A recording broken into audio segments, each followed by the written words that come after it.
Bendito Dios, Padre de Jesucristo, nuestro Señor y Salvador. Hoy nos unimos para pedir tu bendición porque vamos a estudiar tu santa palabra y somos conscientes de que este es el libro santo que no es como ningún otro libro y que solo tú, Espíritu Santo, nos puede dar el entendimiento correcto y la capacidad de no solo entender, sino aplicar a nuestras propias vidas. Bendícenos, Señor, hoy con mayor luz, con mayor entendimiento de quién eres tú y de lo que tú pides y haces en nuestra vida. Que salgamos después de esta enseñanza amándote más. En el nombre de Jesús. Amén. Vamos a dedicar esta lección a la pregunta número 52 del Catecismo Ortodoxo que estamos estudiando. Como había explicado en muchas ocasiones, pero siempre tenerlo claro, el catecismo lleva ese nombre ortodoxo porque se suscribe a la doctrina cristiana ortodoxa. Y el resumen más básico de la fe cristiana ortodoxa está en lo que se suele llamar el credo de los apóstoles, que está también dividido en tres partes. Ya vimos el Padre, la creación, la providencia, las obras del Padre.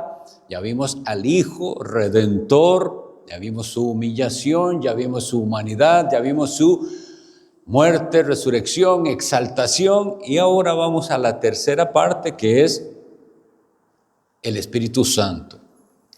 Todo lo relacionado con el Espíritu Santo. Y con esto, esta es la tercera y última parte de ese credo. Pero hoy lo dedicamos a la pregunta 52 específicamente, que dice así: ¿qué crees sobre el Espíritu Santo? Respuesta. En primer lugar, creo que es verdadero y coeterno Dios con el Padre y el Hijo eterno. En segundo lugar, creo que Él también me ha sido dado para hacerme partícipe de Cristo y de todos sus beneficios por medio de la fe verdadera, consolarme y estar conmigo para siempre. Una de las cosas también para estar recordando es que las preguntas del catecismo son personales. ¿Qué crees? ¿Qué cree usted? Y usted responde personalmente, porque la fe cristiana es una fe que debe abrazarse de manera personal. Bueno, hoy vamos a tener una breve lección sobre la materia que suele llamarse neumatología. Y vamos a ver por qué. Neuma es espíritu y entonces vamos a estudiar lo que la Biblia dice sobre el Espíritu Santo. Dos palabras hay en la Biblia que se usan porque básicamente dos idiomas antiguos se usaron para la Biblia, que es el hebreo y el griego. Y esas palabras son en hebreo, ruaj, por si quieren anotarlo por ahí, se escribe. Bueno, es una transliteración, eso es hebreo, pero se escribe ruach, lo escriben así como con che, pero se pronuncia así ruach, y en griego es neuma, y de ahí se toma el nombre para decirle a un estudio del Espíritu Santo, neumatología, estudio sobre el Espíritu Santo. Estas dos palabras, en griego neuma, en hebreo ruach, a veces, o más bien muchas veces, se traducen en nuestras Biblias como aliento o viento. Los que estuvieron en la serie del Cantar de los Cantares recuerdan cómo estuvimos viendo, ¿verdad? El aquilón y el austro, y cómo eso representaba también acciones del Espíritu Santo. Pero bien, entonces nosotros tenemos que tener bien clara la verdad para que cuando Satanás venga con la mentira, la verdad prevalezca sobre la mentira. Lo que es lo mismo decir, para que la luz prevalezca y no las tinieblas. Una de las sectas más dañinas que hay dentro del cristianismo, sectas heréticas, quiero decir, es los testigos de Jehová. Y los testigos de Jehová niegan al Espíritu Santo como lo enseña la Biblia. Decía un pastor, y estoy muy de acuerdo con él, el pastor Josué Vargas de Miramar decía que él ha oído que a veces la gente se expresa de los testigos de Jehová como, ellos son muy estudiosos, ¿cómo saben de la Biblia? Hermano, no saben de la Biblia ni son muy estudiosos, porque si usted estudia la Biblia y no entiende que por todo ahí se nos habla de temas tan básicos como quién es el Espíritu Santo, entonces ¿dónde está lo que usted sabe de la Biblia? Bueno, lamentablemente a veces decimos que alguien sabe de la Biblia porque sabe unos ciertos versículos y sabe decirlos y se aprendió su discurso. Pero vamos a ir simplemente a ver todo lo que la Biblia dice, bueno, no todo, parte sobre el Espíritu Santo y a ver cómo puede alguien llamar al Espíritu Santo simplemente la fuerza activa de Dios, como le llaman, que no es una persona, que nada más es la fuerza activa de Dios. Y les gusta usar esa frase porque ellos mismos la definieron, no que la Biblia lo diga. Y es muy triste, ¿verdad? Cuando una cosa se repite y la gente dice que saben de la Biblia cuando no es así. Entonces vamos a ir a repasar y ahí vamos a ir viendo los elementos y las características, más bien las características del Espíritu Santo. En el Antiguo Testamento, porque recordemos, eso sí, que la revelación de Dios es progresiva. No sabíamos antes tanto, pero Dios nos fue revelando. Los del Antiguo Testamento no sabían con plenitud ciertas cosas. Algunas cosas las sabían apenas en sombras. Y después en el Nuevo Testamento se aclaran a la perfección. Bueno, Génesis 1, 2. Hoy voy a tener bastantes citas bíblicas. Si pueden las buscan, si no simplemente las anotan y después las leen, porque yo las tengo aquí para leérselas a ustedes. Génesis 1, 2, desde el principio de la Biblia dice así: y la tierra estaba desordenada y vacía, y las tinieblas estaban sobre la faz del abismo, y el Espíritu de Dios se movía sobre la faz de las aguas. El Espíritu de Dios estaba presente entonces desde el momento de la creación. Se afirma con esa misma frase, Espíritu de Dios, que lo tenía alguien en el Antiguo Testamento. Estamos viendo pasajes del Antiguo Testamento. Leemos en Génesis 41, 38, y dijo Faraón a sus siervos: ¿acaso hallaremos a otro hombre como este en quien esté el Espíritu de Dios? Ahora, ¿qué tanta comprensión puede haber tenido Faraón de que era el Espíritu Santo? No lo sé, pero algo que sí tiene claro es que este hombre que tiene enfrente, José, con esa sabiduría, tenía algo de Dios y él le llama el Espíritu de Dios. Y no falla, eso era lo que tenía José. También vemos que en el Antiguo Testamento, en el libro de Éxodo, capítulo 31, que es el Espíritu Santo el que da dones particulares a las personas. Eso a veces lo asociamos mucho al Nuevo Testamento y a la época apostólica y a 1 Corintios 2, etc. Pero oigan lo que dice Éxodo 31:1. Dios hablando dice: y lo he llenado, a Bezaleel, al que estaba encargado de todo lo relacionado con la construcción y diseño del tabernáculo. Y dice Dios, Éxodo 31:1, y lo he llenado del Espíritu de Dios en sabiduría y en inteligencia, en ciencia y en todo arte. Entonces hay una referencia desde, imagínense, el segundo libro de la Biblia, de que el Espíritu de Dios es el que da esas capacidades a los seres humanos, inteligencia, ciencia y arte.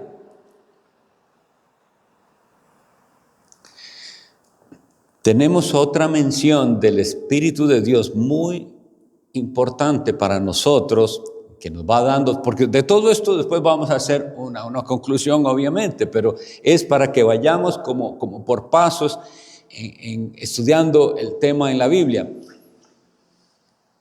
Hace poquito, por cierto, en la iglesia tuvimos la lectura continuada y habíamos pasado por Números 24, donde se nos relata sobre aquel profeta Balaam, pero que es un profeta falso. Y sin embargo, oigan lo que dice la Biblia, Números 24:2. Y alzando sus ojos, vio a Israel, alojado por sus tribus, y el Espíritu de Dios vino sobre él. Entonces, algo nos está enseñando Dios desde el principio de esa posibilidad de que el Espíritu de Dios venga sobre alguien o lo capacite para algo, y eso no va a significar necesariamente que esa persona ni es un hijo de Dios, ni es salvo. Pero sí se nos dice que esa acción del Espíritu Santo lo que lo movió a hacer algo, por ejemplo en el otro caso, y a a decir algo. También se nos dice en el primer libro de Samuel, capítulo 10, versículo 10, primer libro de Samuel, capítulo 10, versículo 10, lo siguiente, con respecto a Saúl, el rey que después fue apóstata. Y cuando llegaron allá al collado, he aquí la compañía de los profetas que venía a encontrarse con él. Y el Espíritu de Dios vino sobre él con poder y profetizó entre ellos. Vean qué importante es este versículo, porque ese rey al apostatar después muestra que él no era un verdadero creyente. Y sin embargo tuvo cierta experiencia que hasta profetizó. En este caso, el estilo de profetizar de aquí no es el estilo de ni siquiera. Algunas personas piensan, cuando oyen la palabra profetizar, casi siempre lo asocian con predecir el futuro. Pero eso es solo un aspecto que en algunos casos los profetas hicieron. En general, profetizar es hablar la palabra de Dios. Y estos en particular la hablaban de una manera extática, con unos ciertos cantos, y eso era profetizar. Bueno, pues Saúl profetizó. ¿Y cómo lo pudo hacer? Porque el Espíritu de Dios vino sobre él. Ahora hay otros de los cuales está escrito que profetizó, pero es diferente. Fueron creyentes. Por ejemplo, en Lucas 1:67, el padre de Juan el Bautista, dice así la Escritura, que y Zacarías, su padre, fue lleno del Espíritu Santo y profetizó diciendo, y esta es una frase que ya ahora es particular del Nuevo Testamento, ser lleno del Espíritu Santo. Eso no lo vamos a encontrar en el Antiguo Testamento, que alguien fuera lleno del Espíritu. Pero ahora vamos a ver que esta es una frase que sí se usa en el Nuevo Testamento. Entonces, vamos viendo cómo se habla del Espíritu de Dios desde el Antiguo Testamento. Algunos piensan que no, que el Antiguo Testamento no hablaba del Espíritu Santo, y hemos visto que sí. Ahora, la divinidad del Espíritu Santo, igual como la divinidad del Hijo de Dios, se demuestra por sus atributos. Recuerdan que, por ejemplo, de Cristo, de nuestro Señor Jesucristo, estuvimos hablando de su omnisciencia, que Él todo lo sabe, de su omnipresencia, que Él prometió estar con los suyos para siempre, de su omnipotencia, y como decía el Apocalipsis, ¿verdad? El que era, y el que es, y el que ha de venir, el Todopoderoso, y es el mismo que después dice, y y que vivo y estuve muerto. Pero ese es el Todopoderoso. Esos atributos que solo le corresponden a Dios los comparte el Hijo de Dios y veremos que también el Espíritu Santo, por eso sabemos que es Dios mismo, porque tiene los atributos de Dios. Dios es creador. En Job 33:4 leemos así: el Espíritu de Dios me hizo. Y existe en particular que dice el Espíritu de Dios. No dice simplemente Dios me hizo, sino el Espíritu de Dios me hizo y el soplo del Omnipotente me dio vida. Y esa parte es importante porque así es como se va a hacer referencia a veces del Espíritu Santo como un soplo, como un viento, como un aliento. Entonces ese aliento de Dios, del Omnipotente, me dio vida, dice, el Espíritu de Dios me hizo. Entonces, ¿quién te creó? El Espíritu Santo también.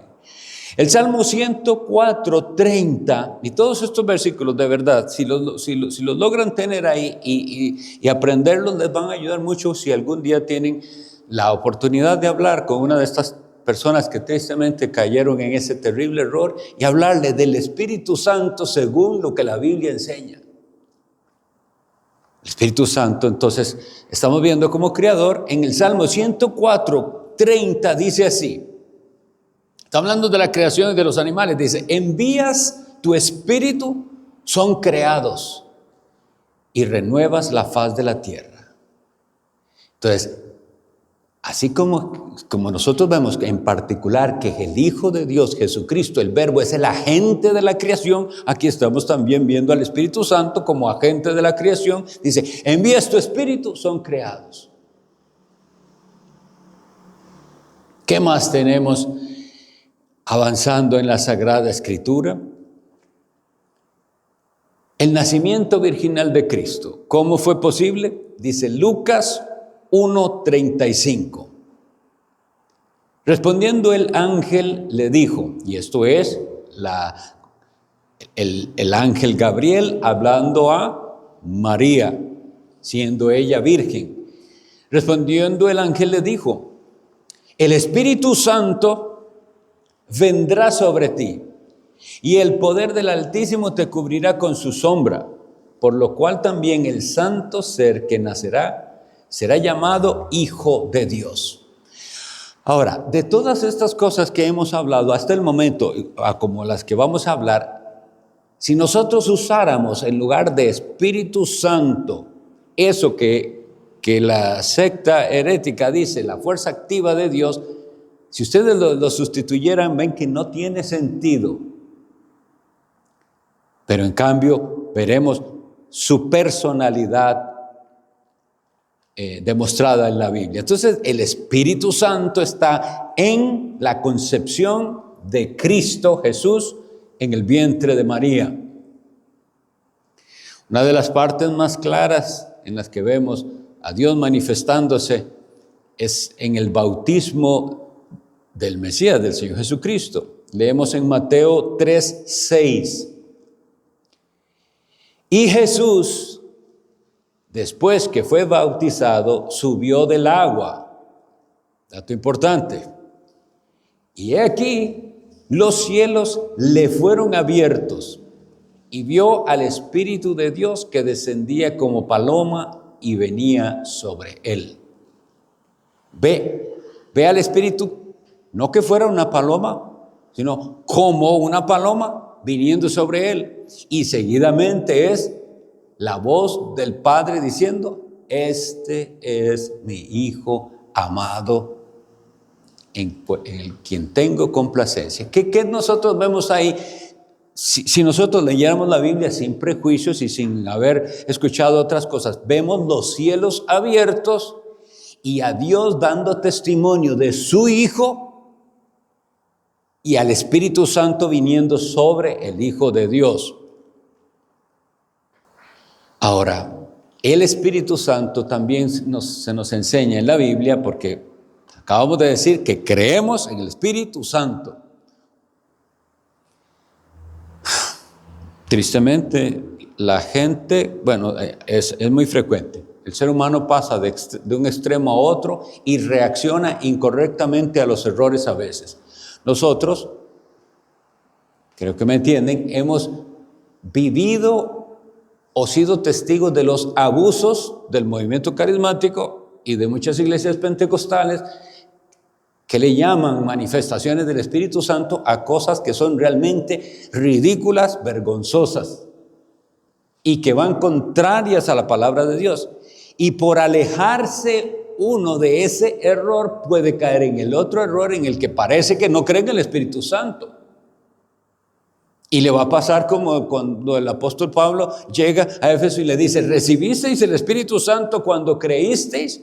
Lo cual está diciendo, ¿eso era lo correcto? Y ellos responden: ni siquiera hemos oído si hay Espíritu Santo.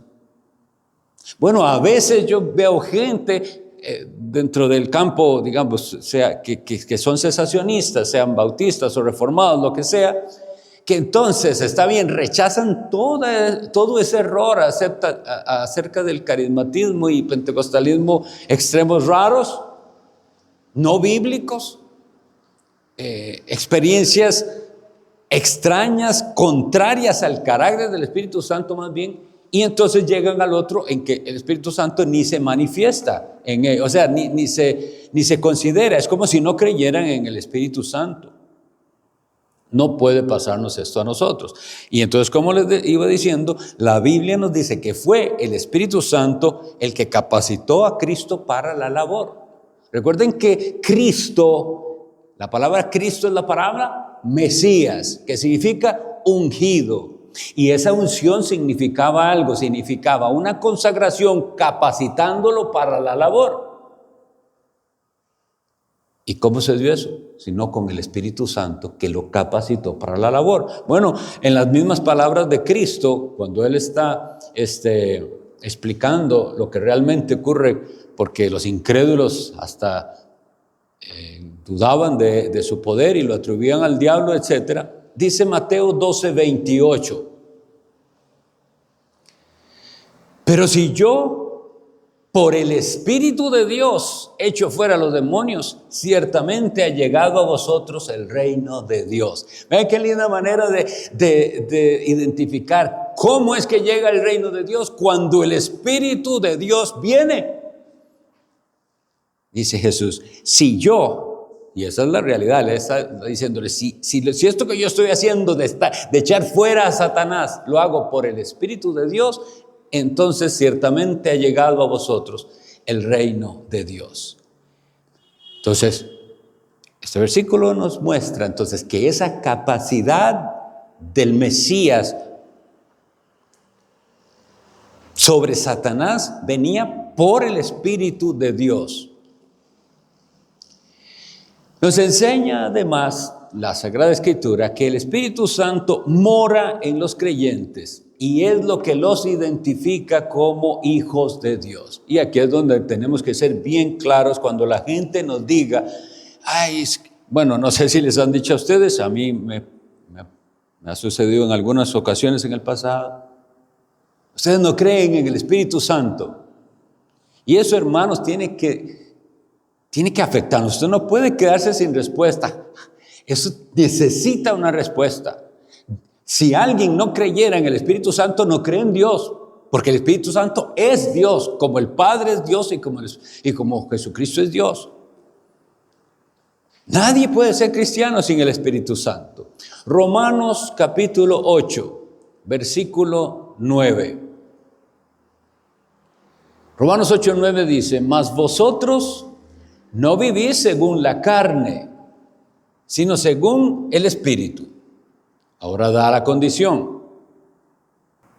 Si es que el Espíritu de Dios mora en vosotros. Y aquí viene la cláusula tremenda. Y si alguno no tiene el Espíritu de Cristo, no es de Él. Y aquí hay dos cosas importantísimas. Primero, que está equiparando el Espíritu de Cristo al Espíritu de Dios. ¿Lo ven ahí?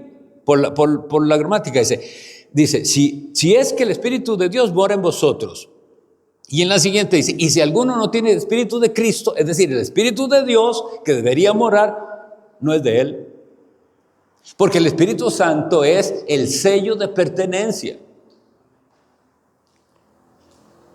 Romanos 8:14 dice, porque todos los que son guiados por el Espíritu de Dios, estos son hijos de Dios. Entonces, ahí está. El Espíritu es el que guía la vida del creyente. No es una fuerza impersonal, sino que le guía.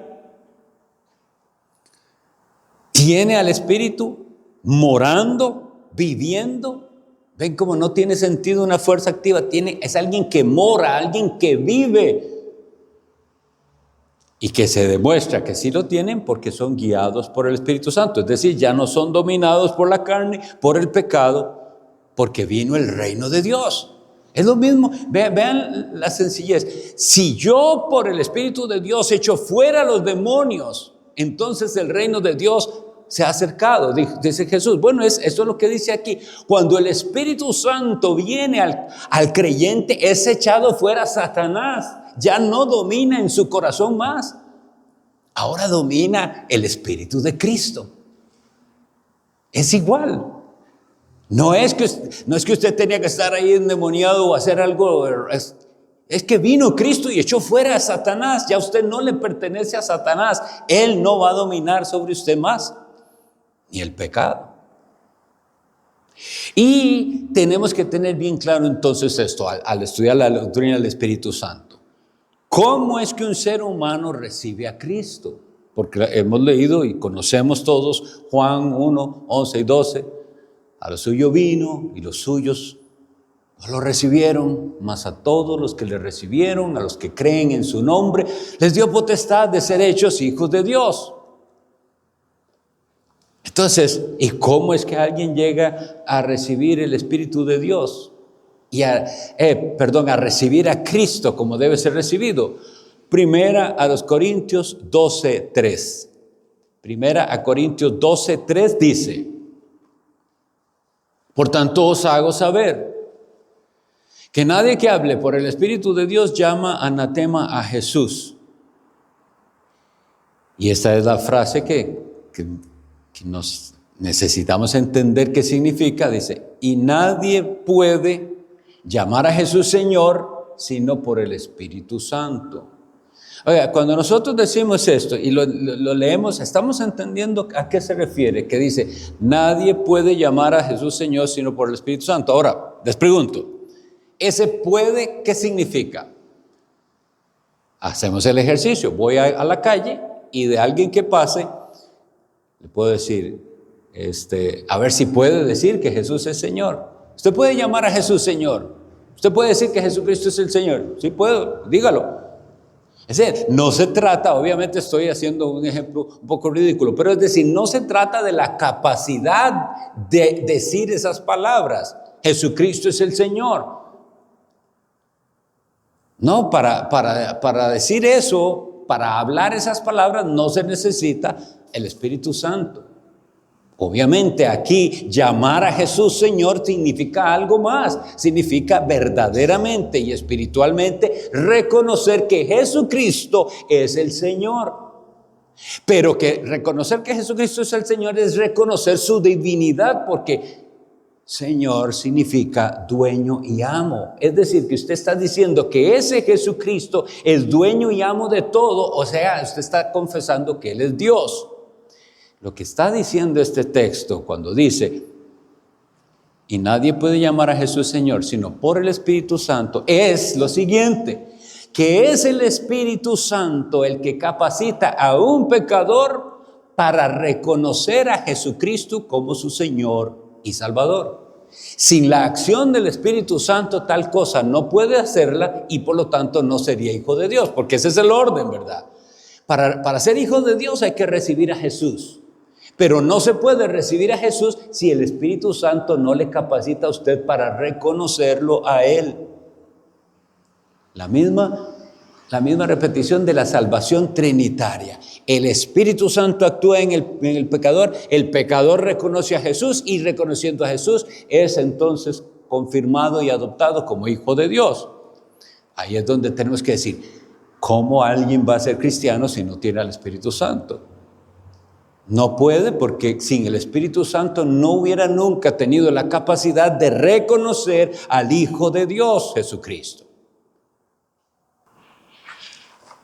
Acabo de darme cuenta que hay una cita que me faltó, que es la del apóstol Pedro, cuando él dice que los profetas que tenían el Espíritu de Cristo, ¿alguien puede hacerme esa búsqueda?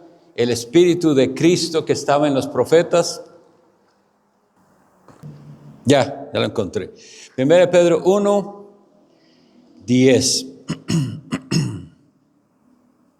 Los profetas que profetizaron de la gracia destinada a vosotros, inquirieron y diligentemente indagaron acerca de esta salvación, escudriñando, oigan esto, lo que hacían los profetas antiguos, escudriñando qué persona y qué tiempo indicaba el Espíritu de Cristo que estaba en ellos, el cual anunciaba de antemano los sufrimientos de Cristo y las glorias que vendrían tras ellos. Este es un versículo muy importante, porque ¿cómo es que dice que el Espíritu de Cristo estaba en los profetas y Cristo no había venido? Porque el Espíritu Santo ya estaba y es eterno como el Padre es eterno. Pero sí, es precioso que lo diga aquí el Espíritu de Cristo, porque no es otro espíritu, es el mismo Espíritu de Dios, el Espíritu de Cristo que estaba en los profetas y que los capacitó para profetizar.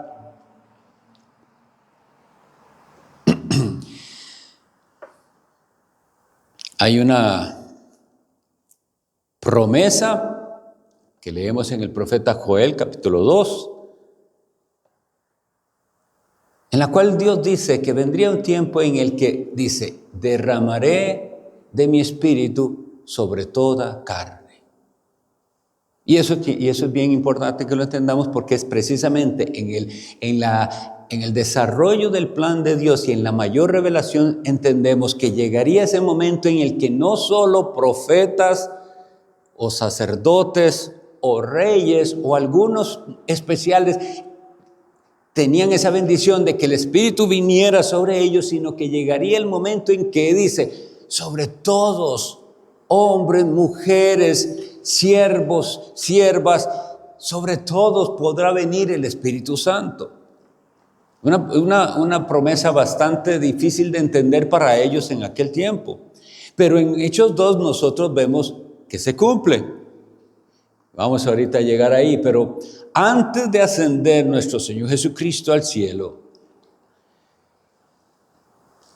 que leemos en Hechos capítulo 1, los vemos a ellos interesados en las cosas de los tiempos del fin, como suele suceder con mucha gente, muy interesados en la escatología. Y ellos le dicen al Señor, ¿restaurarás el reino de Israel en este tiempo? Quisiera enfatizar, lo dije la vez pasada creo, pero ¿por qué esa pregunta?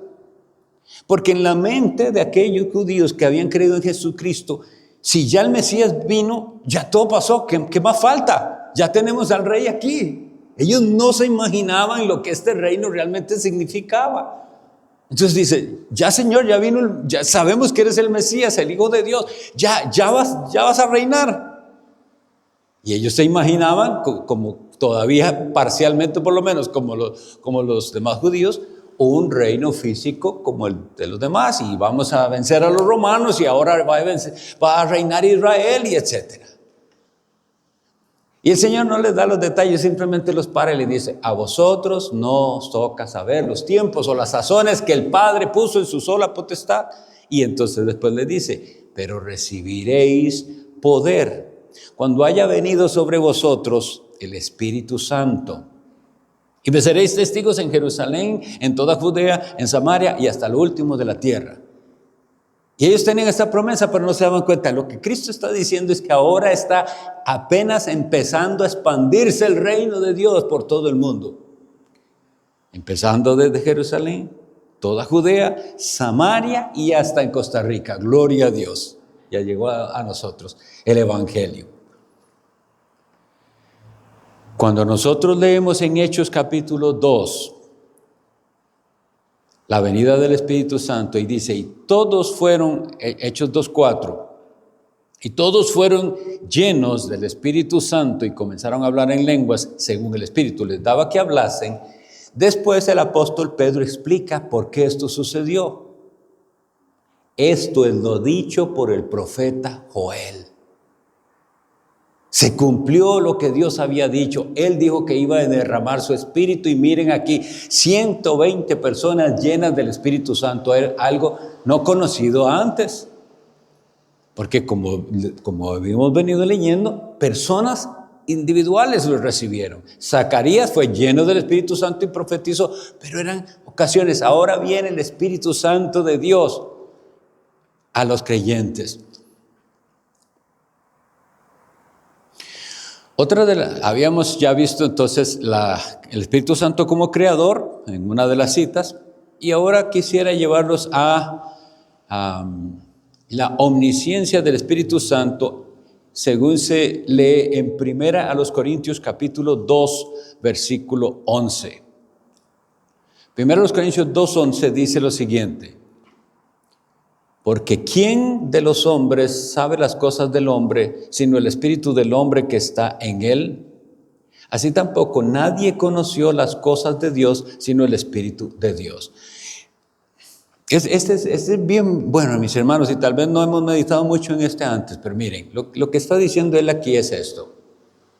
El ser humano no puede comprender la grandeza de Dios, los pensamientos de Dios. Dios mismo dice, mis pensamientos no son vuestros pensamientos. La grandeza de Dios es que Él es infinito en todos sus atributos. Entonces nosotros entender a Dios en su plenitud, jamás, ni una eternidad podrá alcanzar para que nosotros entendamos cómo es realmente Dios. Él nos va revelando constantemente más de sí mismo. Pero en cambio dice que el Espíritu de Dios sí sabe todo lo de Dios. Es decir, el Espíritu de Dios es infinito como Dios es infinito. Y tiene que ser omnisciente para saber todo lo que Dios sabe. Y se hace esa separación de Dios y del Espíritu de Dios. Es lo que la Biblia enseña. No es si nos gusta ese lenguaje, no es si lo haya un poco confuso. Es lo que la Biblia enseña. Que el Espíritu Santo de Dios es el que conoce todo de Dios. Y por eso es que después también puede venir a hacer esa obra en nosotros de enseñarnos de Dios, de revelarnos a Dios. ¿Y cómo lo hace? En la persona de su Hijo, de Jesucristo. El Espíritu Santo nos lleva a Cristo porque Cristo nos lleva a Dios. Siempre es así. Que el Espíritu Santo es una persona y se le trata en la Biblia como una persona, tenemos unas buenas citas aquí. En particular, Hechos 13:2 dice así. Hechos 13:2. Dice, ministrando estos al Señor y ayunando, dijo el Espíritu Santo, apartadme a Bernabé y a Saulo para la obra que los he llamado. ¿Cómo lo dijo? No nos dice exactamente. Por varias cosas pudieran pasar, pero sería especulaciones. Lo que tenemos que enfatizar es que el Espíritu Santo de alguna manera dijo lo que había que hacer. No es simplemente entonces una fuerza que mueve a las personas o algo así. Él dice cosas. En Hechos 15:28 hay una expresión aún más interesante, porque Hechos 15:28 dice, porque ha parecido bien al Espíritu Santo y a nosotros no imponeros ninguna carga más que estas cosas necesarias. Aquí es la reunión que hubo en Jerusalén. En Hechos capítulo 15 se relata sobre la controversia de la circuncisión. Y están deliberando qué se le va a requerir a los gentiles que se convierten, etc. Y después de haber hablado, y vean la expresión final, ha parecido bien al Espíritu Santo y a nosotros. Se le da a él la capacidad entonces de decir su opinión. Es decir, la opinión del Espíritu Santo, según la entendemos nosotros, es esta. Entonces vemos claramente que son acciones que lleva a cabo alguien y no algo. Ay, casi boto el agua. Un relato donde es bastante claro la personalidad del Espíritu Santo es el relato de Hechos capítulo 5. Cuando aquellos de la iglesia primitiva, un hombre y su esposa, Ananías y Zafira, vienen quieren hacer un fraude y aparecer como muy santos, como que dieron una gran ofrenda y ellos se habían dejado parte de la heredad que habían vendido. Y a partir del versículo 3 leo para que veamos cómo se refiere el apóstol Pedro al Espíritu Santo. Y dice, y dijo Pedro, Ananías, ¿por qué llenó Satanás tu corazón para que mintieses al Espíritu Santo y sustrajeses del precio de la heredad? Usted le puede mentir ¿a quién? A alguien. Usted le miente a alguien. Entonces el Espíritu Santo es alguien, no algo. Le mintió al Espíritu Santo. Pero en el siguiente versículo nos aclara su deidad. Dice, reteniéndola no se te quedaba a ti y vendida no estaba en tu poder. La pregunta que le dice es, ¿por qué pusiste esto en tu corazón? No has mentido a los hombres, sino a Dios. Mentir al Espíritu Santo es mentir a Dios. Pero también en el versículo 9, cuando ya tratan es con la esposa de él, que también estaba confabulada y dijo la misma mentira, y Pedro le dijo, ¿por qué convinisteis en tentar al Espíritu del Señor? Y aquí a la puerta a los pies de los que han sepultado a tu marido y te sacarán a ti. Tentar a ¿quién se puede tentar? ¿A quién? Y en es un intento, obviamente, no es que lo pudieran hacer, pero dice, es algo que se hace hacia alguien o contra alguien. No puede ser una fuerza activa, insistimos, es una persona. Una de las cosas también que nos ayuda es cómo se le atribuye a él emociones como contristarse. Obviamente que es para que nosotros lo entendamos, pero se le atribuye como una persona. Efesios 4:30 dice, y no contristéis al Espíritu Santo de Dios, con el cual fuisteis sellados para el día de la redención.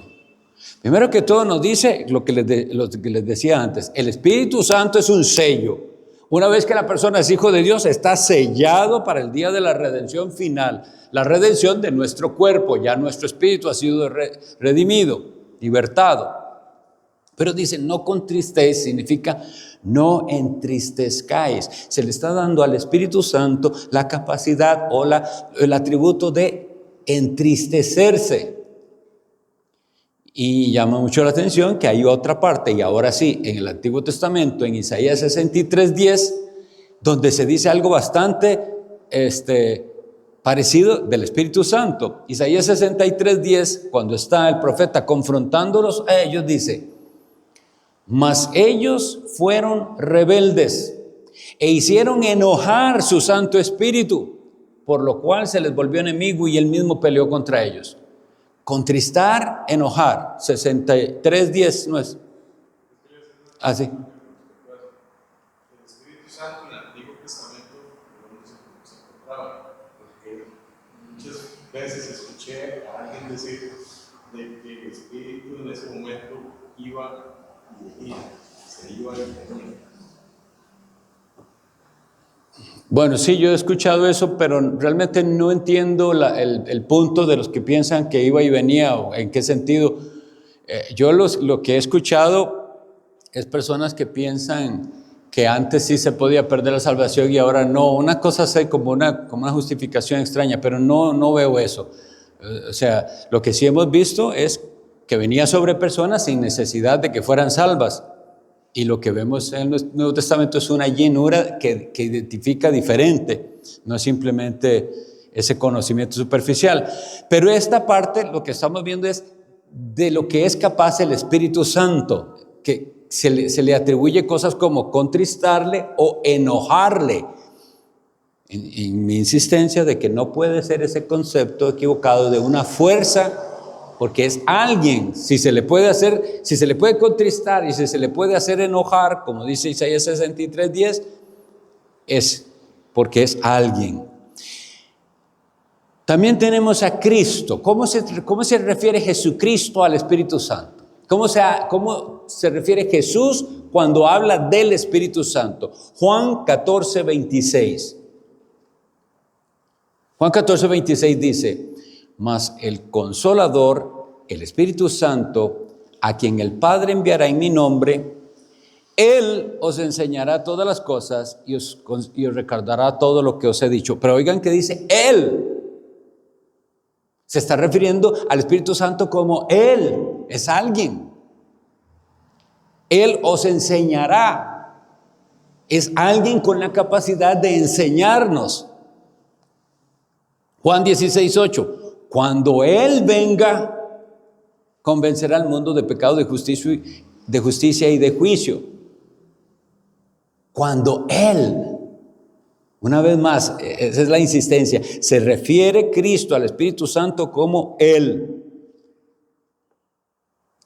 Y también en Lucas 12:2, porque el Espíritu Santo os enseñará en la misma hora lo que debáis decir. El Espíritu Santo es el compañero inseparable del creyente que está no solo con el creyente, sino en el creyente y nos enseña.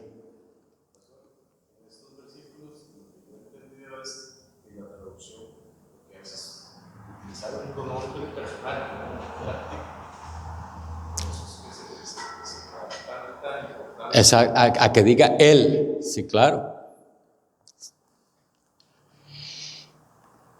Finalmente nosotros tenemos a Cristo resucitado y antes de ascender, dando la instrucción más clara cuando dice: toda potestad me es dada en el cielo y en la tierra, por tanto, id a hacer discípulos a todas las naciones, bautizándolos, y entonces Él dice: en el nombre del Padre, del Hijo y del Espíritu Santo.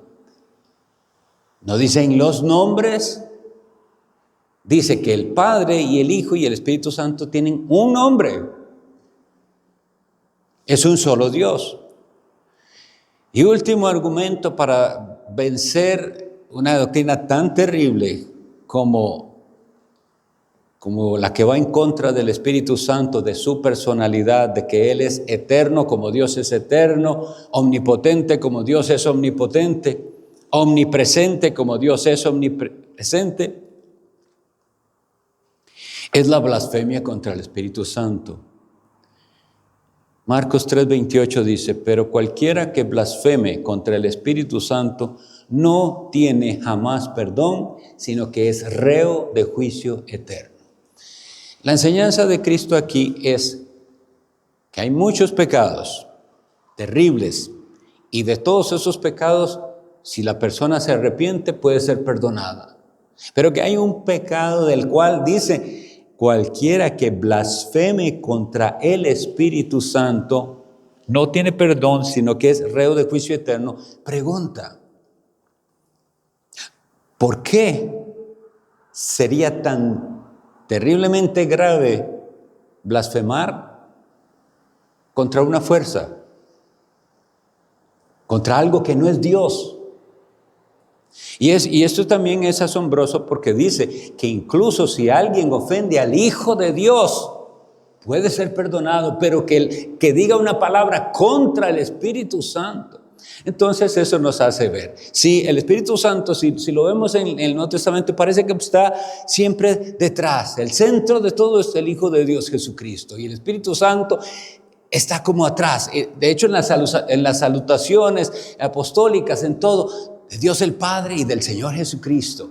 Y siempre el énfasis, y el Espíritu Santo parece que no se le diera la relevancia que tiene. Y sin embargo, con esta aseveración, se exalta al Espíritu Santo por sobre todo lo demás, diciendo que pecar contra el Espíritu Santo de esta manera, porque hay muchos que pecan contra el Espíritu Santo, lo enojan, lo entristecen, etc. Pero esta blasfemia no tiene perdón, y ahí es donde nosotros deberíamos pensar para decirle a unas personas: ¿cómo explica usted que ofender al Hijo de Dios, Jesucristo, puede tener perdón si la persona se arrepiente, pero ofender al Espíritu Santo, blasfemar contra el Espíritu Santo, no tiene perdón, sino que dice la Biblia, reo de juicio eterno? El Espíritu Santo de Dios es Dios mismo.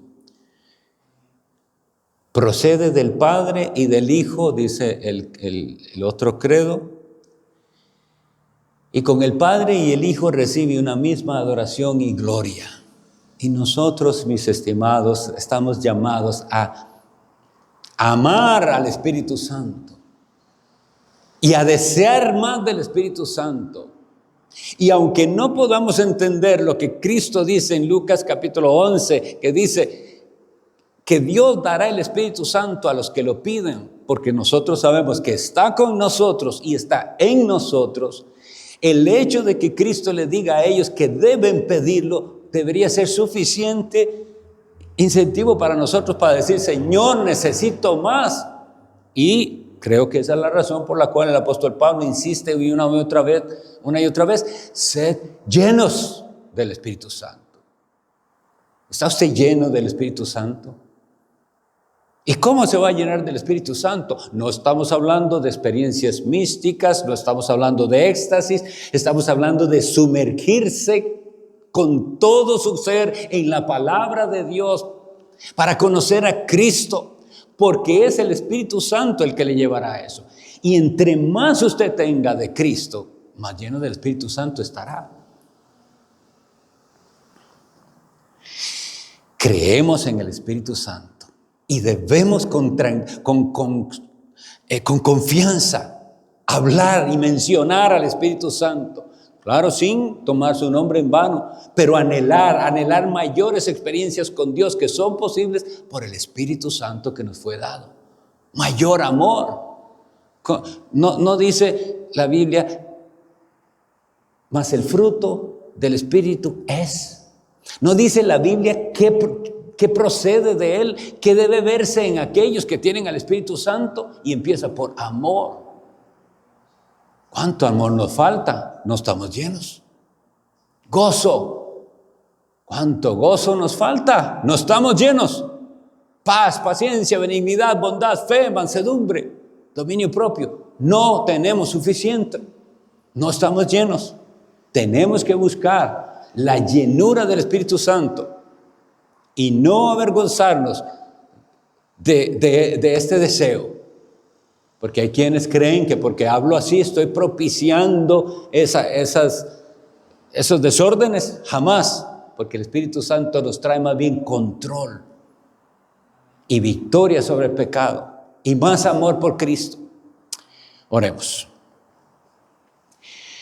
Señor Dios nuestro, hoy nos has mostrado qué maravilloso que es tu Santo Espíritu, tu Espíritu que desde el principio estaba, que siempre ha sido, el Espíritu que habló por los profetas, el Espíritu que vino sobre aquella virgen para concebir a Jesucristo, el Espíritu que guió a tu Hijo en todo el ministerio que tuvo en este mundo, el Espíritu que tú derramaste sobre tu iglesia en Pentecostés, el Espíritu que sella la fe de cada creyente para el día final, el Espíritu que nunca nos abandona y que es el Consolador.